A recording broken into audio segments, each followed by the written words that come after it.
Hello, I'm Ian Lovell, and I'm inside Yard Sale Records right now.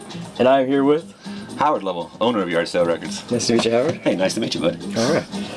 So, when you started setting up shop at Yard Sale Records, how did you come up with the name? Oh, it's called Yard Sale Records because I've been a record collector for many years, and I always had like a box of records in my closet, which were doubles. And I thought, oh man, one day I'm going to have the coolest yard sale ever. And then I started selling records in markets like 3 years ago, and I decided to call it Yard Sale. And then if you come in the store, you can see why it's called Yard Sale, because there's a little bit of everything cool, music related, that you would find in a yard sale. Nice, that's cool. It's turned into a record store instead. Yeah, was the record store always the dream?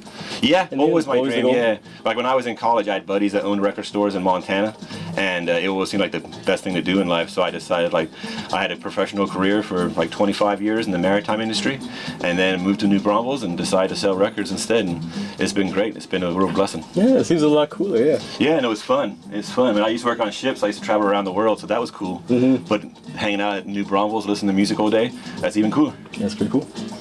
All right, well, looking around, there's a lot of cool stuff in here. Mm-hmm. What would you say is maybe the most, like, valuable thing? Oh, okay. Well, yeah, we have a lot of stuff in here from a little bit of everybody. Mm-hmm. But all these ones up here are kind of like my gold shelf.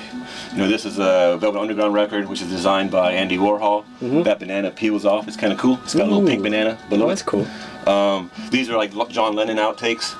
So that's kind of cool. It's rare stuff. And then this is probably the most valuable thing we have in the store right now. It's Richie Valens' only record. And what makes it valuable is that it's autographed to a guy named Barry. And this guy came into the store and sold it to me. He didn't want it anymore. But he got it signed when he was 15 years old in the 1950s. Wow. By Richie Valens, just before Richie Valens died. And Richie Valens died at like 17 years old.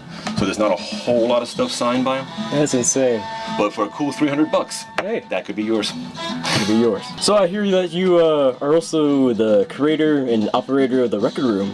Oh yeah, the Record Room. So in addition to the store, we have a vinyl market that we throw too. So we'll take over like a dance hall or a brewery, like something like the Devil's Backbone Tavern out by the lake.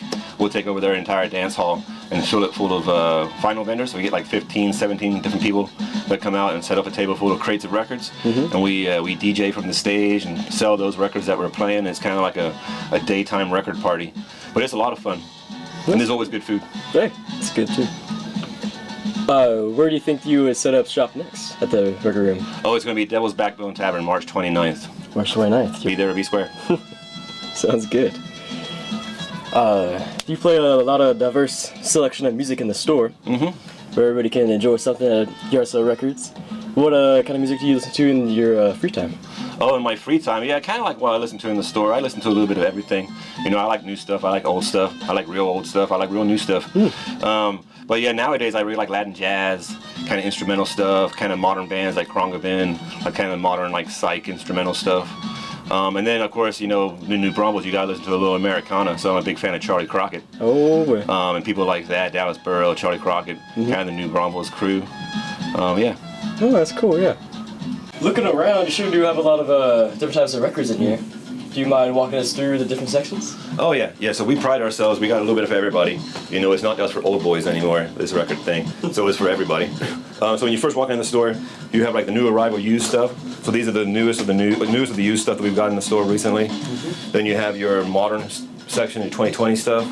Then the last 2 decades, it kind of goes down by decades. We got a lot of 80s stuff. That stuff is real popular. And then you get into the kind of cooler stuff like the metal and the garage rock and punk.